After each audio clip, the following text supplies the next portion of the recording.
Hi Sagittarius, welcome to your reading. This is for Sun, Moon, Rising, Venus. If this video doesn't resonate, that is completely fine. As I always say, you can check my description box for my usual, introduction stuff. And this is a what if situation with your crush.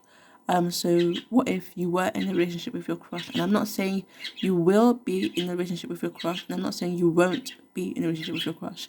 It's just a simple what if situation. And this isn't specifically for a soulmate or twin flame, unless you already know that your crush is your soulmate or your twin flame. In that case, that's okay. Otherwise, this is mostly only for crush. You have here the Two of Cups, the Ten of Cups, the Knight of Pentacles, the King of Wands, and then the Nine of Cups. Lots and lots of cups. So with the amount of cups energy, I'm guessing that this is a highly, I don't know, this what if relationship would have heavy impacts on your emotional state or be very emotional, I guess, or affect you emotionally. And we do have a card for that here. So what would the emotional outcome be? But let's start with the Two of Cups. So what would you be talking about if you were in a relationship together? So with the Two of Cups, I am seeing a very harmonious relationship where you share your thoughts, you share your emotions, and there's a lot of empathy as well with the interlocked hands and the sort of rainbow water flowing out as well. So I'm seeing there's empathy and enjoying conversations about what the other person enjoys generally. So for example, let's say one person is really interested in astrology, and the other person doesn't really know much about astrology, but because there's so much what's that word, commitment, or there's another word but I can't remember what it is. There's so much let's say love, there's so much love that even though the other person isn't very much doesn't really know much about astrology or doesn't really look much into astrology, that they would listen to a conversation about astrology with you because of their love for you. Remember, this is a what if situation. And again, I'm not saying this won't happen. I'm not like guaranteeing this will happen either. It's just a what if situation. But yeah, so a relationship where you're both able to talk to each other about the things you enjoy without feeling judged. A relationship where you can share your emotions, your feelings, and where you can rely on each other emotionally as well. I think a relationship where you emotionally charge each other as well. So one person's emotional state can influence other person's emotional state. So yeah, so you're easily able to express yourself and share your interests to each other. Then with the Ten of Cups, I am seeing that the way they treat you, and it's a very beautiful card. I feel like this card almost says it all. It's like the whole package, I guess you could say. They want to take care of you. They love being around you.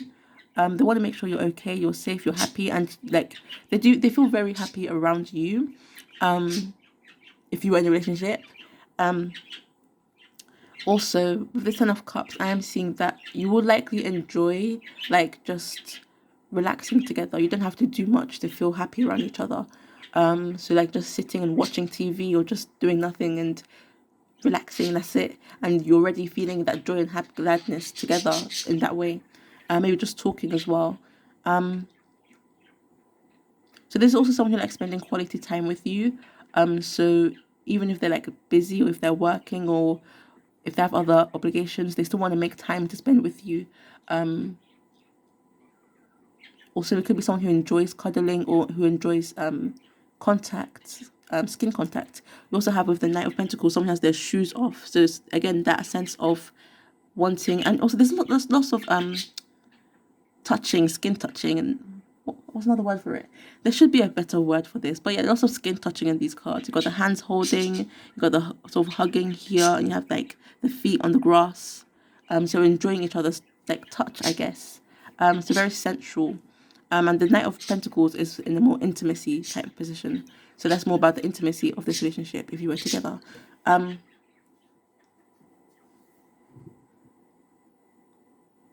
yeah, I guess the Ten of Cups just says it all. There's this really bright energy, this bright, bubbly, loving energy, caring energy as well, very caring. They could not that they mother you, but they're someone you feel comfortable with, basically. I thought mother because I was talking about like Saturn aspects today. I was reading a bit about that. Saturn in Cancer and all that stuff. Anyways, so yeah, someone, and also lots of feet off, like shoes off as well. So this sense of feeling comfortable around each other, in each other's presence. I guess you could say feeling grounded, although because their feet aren't on the ground, there's also the sense of like feeling like you're about to float away, that sort of joy. And imagining, so they may like to think about you a lot as well. So imagine a sort of lovely future with you. And I feel like that also goes with the King of Wands as well, which I'll get to later. Knight of Pentacles now. With the Knight of Pentacles, I am seeing that the intimacy is something that they are. Like, this is someone who's committed. So Knight of Pentacles, it's a card that takes its time, doesn't rush things, and is dedicated and committed. This is someone who is committed to making you happy, especially intimately. There's someone who is, again, sensual in that aspect of intimacy. So liking each other's touch, like hugging, holding hands, those sort of things. So it's not just about the act of intimacy, but like kissing each other, like kisses on the cheeks, for example, or holding hands. Small things like that also mean a lot to them. But so again, someone's committed to making you happy, and it could be that, and this is also routinely as well. So not just a one-time thing, and then they forget all about it. Like, I don't know, like the honeymoon stages of relationships. I am seeing that this card is less of like a honeymoon stage sort of thing, and more of a long-term thing. But also, as I was going to say before, the intimacy could either take a while to happen or last a long time and happen quite often, because this is a Knight of Pentacles, takes its time, doesn't rush things. And someone who wants to enjoy every moment of it as well. And with, like, it's a very long journey. It's not something that he's rushing or racing towards. He's walking and barefoot. So I'm thinking, wanting to enjoy every aspect of your body, I guess, as well. Could be the other way around, because this isn't specifically for them. It's for both of you, both of your intimacy together. So it could be, but in terms of how they treat you intimately, I'm focusing on with this card. But yeah, actually, yeah, this could be your energy as well. Because I remember before, so yeah, this could be your energy. It doesn't have to be their energy. It could be your energy. It could be both your energies as well. Just to clarify. Then with the King of Wands. So I just noticed, like, I paid attention to the sort of bag on the Knight of Pentacles back. Not a bag, but a coin. So I have a headache. I'm trying to think of what I was going to say. So it kind of reminds me of like a turtle shell. So not just taking your time, but I guess sort of being guarded in that sense. But I don't see this because this is someone who's not in their shell. Someone who's open. And again, with the shoes off, I was going to say open-minded. But with also this sort of turtle aspect being open. So it could be a very open-minded person as well. I'm just getting something about there not being any shoes on, but I can't really get to it. Maybe it's my headache.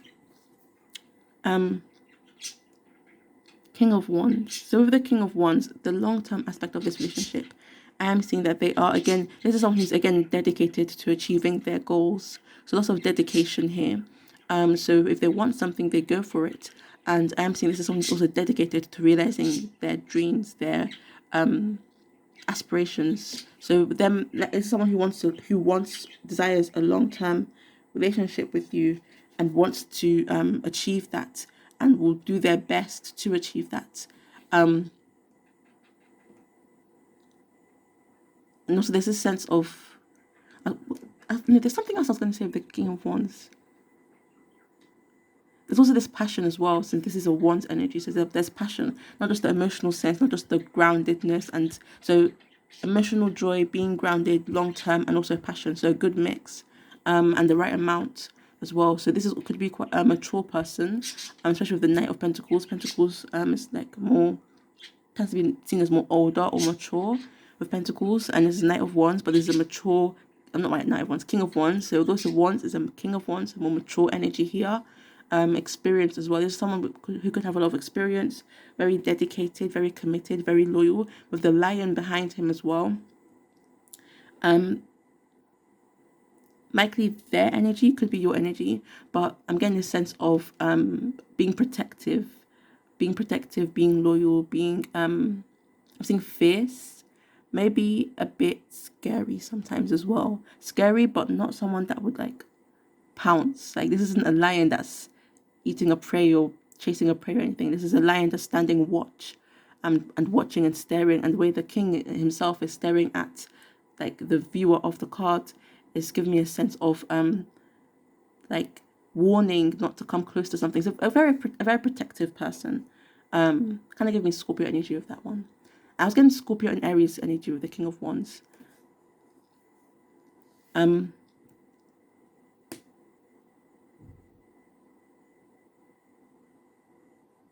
yeah, I think that's all.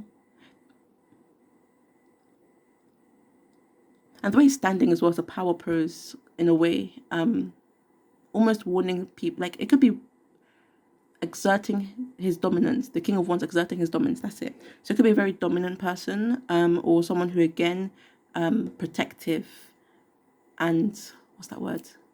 Not possessive exactly, but like kind of like, for example, wolves protecting their area. Similarly, a lion not wanting people to get too close to, his things or his passions, I guess you could say. Like a lion standing guard. Could be you as well. Could be both of you actually. Could be both of how you feel about each other, both of you. Doesn't have to be one person. I think I'll leave that there. Nine of Cups. I am getting this sense of like,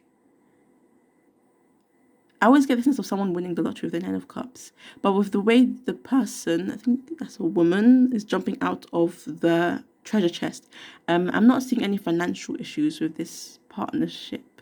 Like, by financial issues, because Nine of Cups is someone who, so there's jewelry, there's, how do I put this? Kind of like Libra and Taurus energy, basically. So Libra and Taurus liking certain foods, liking to enjoy themselves, enjoy their lives, certain shows, kind of spoiling themselves. But I'm seeing this more as they spoil you with the Nine of Cups. Also, you have the Empress at the top of the deck. So this card at the top of the deck. So I feel like this card is more about the Nine of Cups. So the Nine of Cups was about how this relationship would impact you emotionally, and with this Empress at the top of the deck, putting on what seems to be like maybe an earring or a hair ornament, sort of pampering herself. And the Empress can also is Libra energy, I believe, which again, like I mentioned with the Nine of Cups, Libra energy is ruled by Venus. So the ways you enjoy your time, the things you spend your time doing, and the things you enjoy doing, like if you like makeup, if you like fashion, if you like watching TV or reading, those sort of things. Food, especially when I think of food, I think more of Taurus. Maybe cooking is what you like. I just remember a lot of the Taurus people I know like to cook. So yeah, so that's mostly one of the reasons why I allocated this Empress more of the Nine of Cups, because they do seem to really mix together as well. So this Empress energy, and the King of Wands sort of reminds me of the Emperor as well in many ways. So again, take what resonates, leave what doesn't. Nine of Cups. So someone who likely wants to buy you lots of things. You may feel very abundant in this partnership. So someone who plans well thought out dates. Someone who maybe gives you massages, gives you gifts. Again, like I mentioned with the earring and the hair ornament, someone who gives you gifts. And then I'm getting a sense of gratitude as well. So emotionally feeling lots of gratitude, like with all these cups energy. So there's this sense of an overflow of joy. At the back of the deck, you have here the Ace of Cups. So again, amplifying that sense of an overflow of joy, because the Ace of Cups, I remember with this deck I have here, it's like a cup overflowing. Although it's not exactly overflowing as much as in the other deck, it is to some extent overflowing, but it's also this bright, radiant energy. So feeling very blessed, feeling lots of gratitude as well, and something new that's happening. So it's a renewed energy. It's a new energy actually, not renewed, more like new. Then at the back of the deck you have the Four of Pentacles. Then you have the Tower, and at the top, I'll get to the top later. So 3 cards from the back. These 3 from the back. Ace of Cups, Four of Pentacles, and the Tower. With the Four of Pentacles, it could be that again, it could be that protective energy of the King of Wands for some of you. So again, them being very protective of their, I guess, things, of their, maybe their possessions. Not saying that you are their possession. I mean, like their possessions as in the literal, the things they have, their money, their their material things. But then them giving it to you with the Nine of Cups, with the treasure chest at the bottom. Could be your energy as well. Maybe that's like the turtle shell. Could be both your energies. Again, I mentioned the turtle shell of the Nine of Pentacles and sort of retreating, but then being more open. I'm seeing maybe because of this Tower card as well. So it could be that maybe a Tower moment could happen or is happening, or maybe the first way I saw this card, the first way I saw this card when I brought it out was that I can't remember. So like a life shift with the lightning, sort of like a fiery energy coming in to kind of change your world. So this fiery energy obviously being the King of Wands person, if your person is more the King of Wands energy. So this lightning energy coming in, changing your world, changing your financial situation could be as well, or how you view money. Because she has a purse close to her chest. Now she has a cup close to her chest. So I guess changing your worldview from maybe a more material sense to a more emotional sense. Or again, you could have, I did mention this stuff, but you could have your own interpretation for these cards, which is completely fine. You may see these cards or hear a different message from what I'm saying. Or again, see these cards differently. Maybe there's something in these cards that's tugging at you that I haven't mentioned, which is completely fine. Then at the top of the deck, Empress, as I mentioned, 2. So there's a sense of like looking back at something, looking back. So 7 of Pentacles, patience, taking your time. Well, this 9 of Cups is also wish fulfillment. So something that's being manifested. I'm going to stop soon. This is 17 minutes. So 7 of Pentacles, 2 of Wands, looking back, feeling restricted. So this sense of restriction going away. So you have the 4 of Wands after that. So this Tower moment could be what ends that restriction and frees you. 4 of Wands. And I could keep going because it's the top of the deck. 6 of Wands. I'm going to stop there. Thank you for watching. Hopefully this resonated. If it did, that is great. If it didn't, that is okay. If you'd like to, you can like, share, comment, or subscribe.